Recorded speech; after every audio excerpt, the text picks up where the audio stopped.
Hi guys, it's Michaela and welcome back to my channel, and welcome to a video where I kind of share my experience being a homeschooling mom for the first time. We just finished up our preschool year, and I just kind of wanted to share everything that I have learned throughout my first year of homeschooling. And I want to start with why we are homeschooling, and it's a decision that we made. I came across some homeschool stuff on YouTube, started researching it when my daughter was about a year old. So I've known for a long time now that homeschooling was just kind of the way we wanted to go. And upon her entering kind of that age 4, my husband and I decided that we just wanted to get started on a curriculum and just kind of start getting into the swing of things, trying to find a routine, trying to learn to hopefully minimize as many hiccups as possible down the road. Now I understand that everything is not going to be just set out just because I'm doing it early. However, it really has just been about learning for me this last year. But some of the reasons as to why: one, I don't trust the public school systems. I'm not comfortable with the public school systems. I'm not comfortable with what they're teaching my children.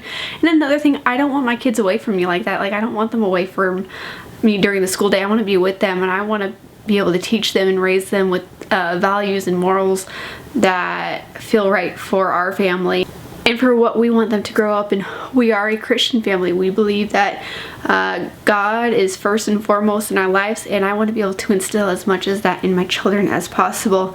Another reason is that I can make school work for our lifestyle. I don't have to make our lifestyle work for school. This idea of a school schedule, having to get up super early and then picking them up at such an odd time of day, just sounds really daunting to me. And it really just doesn't make any sense. Like, I'd rather just have the freedom to school during the hours that work best for us and not having to stick to the strict schedule for most of the year. And it's a schedule that I don't get to hardly see my kids at all, because you add in like extracurricular activities, other things going on, and it just seems like a lot to do at just times that just really don't make sense. And I want to be able to be a part of what they're doing. I want to be able to be a part of what they're learning. My husband and I, this was not an overnight decision. We had been sitting on it for years, and I want to be able to give them the quality education that a mother can provide. If they have things that they want to learn about in particular, they're not subjected to what's offered at the public schools. Rather, I can research and find something that they're interested in, and if I don't know how to teach that, I can utilize resources that can help them. I can find people that can help them. So that's really it's the decision that works best for our family, and it's a decision that we will continue with as long as the Lord will allow us to. The curriculum I chose for our first year was actually My Father's World. It's a curriculum that I had heard a couple of people talk about. A couple of my friends were like, yeah, we're doing this, we really like this. And so I kind of wanted to do a brief overview on it, and I really liked it. I thought that was a great way to put the foundation of schooling into our family. They have great biblical truths. They've got activities to do with your little ones. It's a very simple layout. It's very much teaches me how to teach. It taught me what I needed, how to learn how to be a homeschooling mom, and I'm still learning. I'm never going to stop learning, but during this first year, I felt like it was very valuable for us, and I really like what they stand for, and I like what's being taught in them. The only problem I really had with it is that it was just too easy for my daughter. She needed something more. I didn't like that it was kind of set up to all be done at once. Like, all of your school subjects, academic subjects, at least for the preschool, was done at once, and there wasn't really any in-depth with each subject. I understand that I've heard kindergarten's a little bit harder, and as they get older, more will be implemented, but I think for my daughter, she's got a desire to learn more. She's got a strive to learn more, and she just needed something more than what that was giving her. I can totally see myself using it for my other children, especially if I've got children that academics are not their thing. They really don't have the drive. They want something a little bit more simple and straight to the point. But for my daughter, she wants something more, and I want to be able to give her that. So preschool was way too easy. Quite honestly, if you've got a preschooler who does seem more advanced, I would probably recommend starting them in the kindergarten curriculum if you are choosing My Father's World. Again, they are great. I am so thankful that we started off there. I love the value system that it provides. I love the guidance that it provides. But now that I've been doing this for a year, I do feel like I want to do something more with her.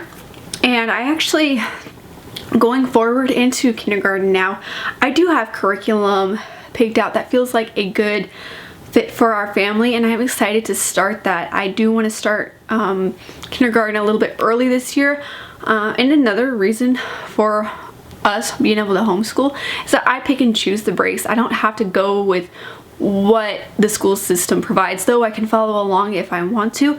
I can pick and choose when our breaks need to be, and part of that right now, I am pregnant. I know that I'm not going to want to school when I have a new baby in the house. I want to be able to take the month off that we do have a newborn and adjust. So I am going to actually start her as soon as the curriculum comes in and be able to just work up until the point to where we have the baby, and being able to take anywhere from 2 weeks to maybe 2 months off depending on the needs and how much I'm able to get done kind of during between now and then. So that will be kind of our, at this point, and everything could change. I say this and watch, everything's going to change. But being able to pick and choose those times and those breaks. If you guys want to see a designated haul video of the homeschool curriculum that I have coming in, let me know. I am at this point planning on sharing that. But again, if you are interested, please let me know. I'd love to share it with you guys. But as of right now, I think I've settled on Abeka, BJU Press, and I've seen the science that we're using both in Answers in Genesis as well as master books. I'll go ahead and leave I found all of these resources through christianbooks.com, so I'll go ahead and leave that link down below, as well as everything else I've been sharing, these other 3 websites, because they just help me research, show me where to go with what we want to instill with our kids, and just a lot of great resources that I've been doing. Of course, homeschooling, it can be as simple and budget friendly or as expensive and elaborate as you want.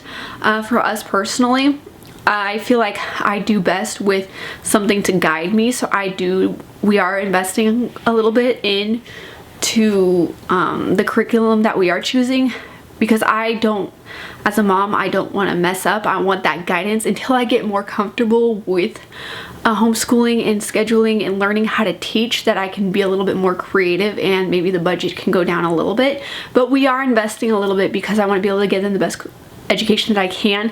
And I know that if I have some sort of guidance for myself, I will thrive most being able to teach them. So something else that I have learned throughout this last year is to have structure, but to be flexible. Again, we're not doing normal school breaks. We want to do them as the seasons come. At this point, again, schooling throughout summer is something that I see as being something that could work for us, because that way we could take a little bit more breaks throughout the year with other activities that we have going on. And when there's not a lot of activities, I find that as an opportunity to kind of catch up or get ahead depending on where we're at in the moment. So I like, again, that freedom right there. There will be good days and there will be hard days. There have been days this last year where I was not planning on schooling that day, and there was opportunity, and I'm like, you know what, we're gonna get this day done, we're gonna do this today. And there have been days where I'm like, we're going to school today, we're gonna do our schoolwork today, we're gonna do this, and the day completely flopped. And you know what, that's okay, because that's part of the beauty of it. Again, that freedom of, I don't have to do school if the day is not working out, or I can do school if we're having a good day, we're feeling good, we're able to get more done than planned. So I'm able to utilize that, and that right there has been huge. But again, I do feel like a certain level of structure is necessary, making sure you do have a game plan, but you also have flexibility within your game plan to plan things for the unknown, so to speak. Plan things that were not really planned that day, or get ahead where you can. So I feel like it's a very well balanced between the two. And then another thing is utilizing your lifestyle as your resource. I have found, and I have learned through immersing myself in this community, that lessons are only supposed to be about 20 minutes long, give or take 10 minutes depending on the child in the lesson, and depending on how many subjects you're doing and how old your child is. They don't need that much academic lessons throughout the day. They only need a few hours, and that's like getting into high school levels. So they don't need 8 hours of education a day. They need at most 4. And again, I'm talking high school. Again, from what I've learned, for preschool, kindergarten, they probably only need an hour at most per day of formal education. But using your lifestyle as your resource. It's a lot of education I'm finding comes in just the moments, comes in within the lifestyle. It comes with cooking dinner, it comes with car conversations, it comes with just random conversations that we have with our children throughout the day, and taking them and making them educational activities, taking days out and making a field trip out of it and making it an educational opportunity, or just in the way I live. I mean, it can be going to church on a Sunday. Hey, this is your Bible time. I want you to pay attention.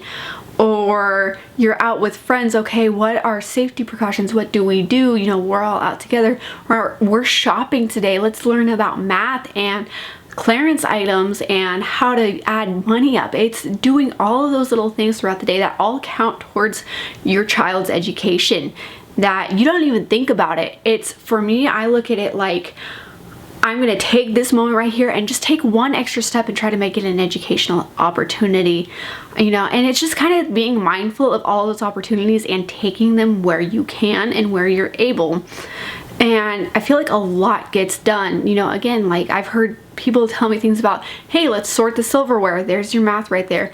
Or we just did vacation Bible school. There was some science, there was some PE, there was some social stuff, there were some Bible reading, which counts as history, and there's all these things mixed into one, playing around, dancing to songs. I mean, there's all of that right there. So much balled into vacation Bible school that counts for education.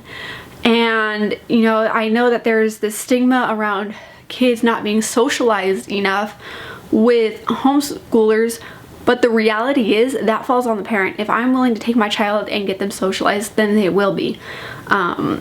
But from the statistics that I've heard, again, just through my own personal research and hearing things, the loner kids at home are still going to be the loner kids at school. The social kids at school are still going to be the social kids at home. It's just, as a homeschooling mom, it's about making sure that I'm getting them in an environment where they have that opportunity. And I find that that has been very doable in our lifestyle. It's not hard at all. It's just making sure that, you know, they're in good environments, that they're in an environment that I, as their mom, am comfortable with, and I am able to make friends with their mom. So not only do they get a social life with their friends, I get to know the moms, I get to have my group of friends too, and we're all together. And it's been such a beautiful experience to be able to have that, and have that with my children, to where everyone's kind of comfortable with one another. So the kids do get socialized, just it takes a little bit more effort on our part as parents. And you know what? Homeschooling, it's a choice that we made as a family. It fits in with the way that we desire to live our lives. And I get it, it's not everyone's choice. I'm not sitting here judging you for choosing public school or for choosing a different method of school. I'm sharing my personal experience as a mom and as a first-time homeschooling parent. I have a lot to learn. We're only going into kindergarten. I just did preschool, and quite honestly, the amount of education I got doing that, I feel like has really given me a good foundation going forward to learn and to continue to learn. And another thing, just plug into your support groups. Plug into those who have gone before you, to those who have done it before you. Join a co-op if you wish. Get the resources around. There's a lot more resources available than I feel like people think. There's Facebook groups, there's online resources. Look at your local community, see what kind of homeschooling resources and homeschooling moms are in your own community. For me, I didn't realize how many people in my hometown are homeschooling families. I was a public school kid, and I don't know anything else. Before I got into being a homeschool mom, I didn't know anything outside of public school. And now that I've immersed myself in it this last year, there's so many resources out there. it's just picking and choosing and getting creative, being able to get creative and just use my imagination to homeschool my kids. And what I don't know when it comes to educating my kids, I learn alongside them. I can learn it with them. I can take them, you know, if I can't do math once they get a little bit older, because I mean, I'm not gonna lie, I was not the best student growing up. I was not the most academic student growing up, but I can outsource to those people who know these things and who can either come alongside me and teach me how to teach, or to be able, I can hire them to teach my children myself. I mean, my little brother, he's he's really into like creation science and really into animal science. So I'm, a goal I have in mind, as long as he's able to, is I would love to have my brother come alongside and teach my children science, especially as they are interested in it. They are heavily interested in knowing about Noah's Ark and animals and like just kind of like the first couple chapters of Genesis, and that's my brother's area of specialty. So I'm hoping I can get him to come alongside me and help me with this a little bit. I've been talking to him a lot about like, what are your resources? What do you know? How can I implement this? Because that's his strength, not necessarily mine, but I'm excited to learn that with them. And there is more than one way to homeschool your children. You can do like a combination charter school. You can get involved in co-ops. I mean, you can go public school, if that's what you want to do, by all means. There's not one way to school your children. There's a vast array of things, and I don't know all the ways that there are to school your children. All I know is that this is the direction we're going as a family. This is the direction that we're comfortable with, a direction that we're excited about, and I'm excited to just continue to immerse myself in our homeschool community and to really give them the education. And just the amount of growth I've seen in my children from a year ago to now has been phenomenal. I love seeing what they know, and I love that I've been able to be a part of that educational experience, and it's just so beautiful. That's everything I have for this video. Again, let me know if you'd like homeschool content. I can try to implement some stuff that I'm teaching throughout the year. I do plan on doing a homeschool haul as soon as my curriculum gets here. And just let me know if you'd like some more of that content on my channel. It's definitely something I'm passionate about, something I would love to share. But anyway, if you are new here, I do videos focusing on beauty and lifestyle. My goal on this platform is to share my love for beauty as well as my love for Jesus Christ as my Lord and Savior. And I am currently pregnant, so I've got a lot of that content on my channel and still more to come. And happy educating. I hope that this video helps in some way, shape, or form, whether this is all new to you or whether you've been homeschooling for a while. This may be a review. If this is a review for you, I'd love to hear some homeschooling tips because I still have a lot to learn in my journey. So please share anything you have regarding homeschooling. Or if you're coming alongside me to homeschool, let me know as well. Maybe we can get some tips off of each other as well. Anyway, I will see you in the next one. Bye, guys.